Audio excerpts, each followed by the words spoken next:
ओम नमः शिवाय। नमस्ते टू एवरीवन। आमे आज सुद्धा आपण मानक सम्मुखरे आलोचना करी आछे प्रकृति रो मिलुथिबा आयुर्वेदिक औषधीय गुण विषय। तने आमे प्रथमे भूषण पत्र विषय आलोचना करथिले, तापरे तुलसी पत्र, तापरे घी कुआरी, तापरे तेजपत्र, तापरे डालचिनी।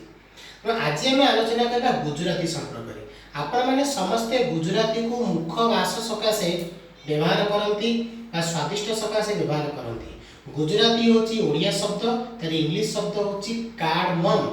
तेणु आज आम मुझे आपको गुजराती उपकारिता विषय कहबी। नंबर 1, गुजराती आमर कन्स्टिपेशन एसिडिटी दूर करिथाय। नंबर 2, गुजराती पेटर चर्बी को दूर करिथाय। नंबर 3, रक्त संचालन को सुदृढ़ करिथाय।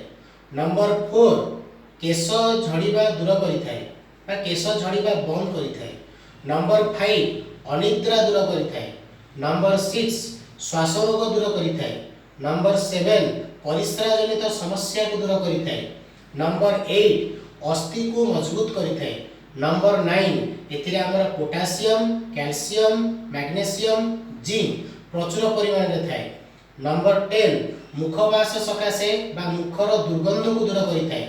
नंबर 11, शरीर को डिटॉक्सिफाई करिथाय। नंबर 12, हमर किडनी को सफा करिथाय।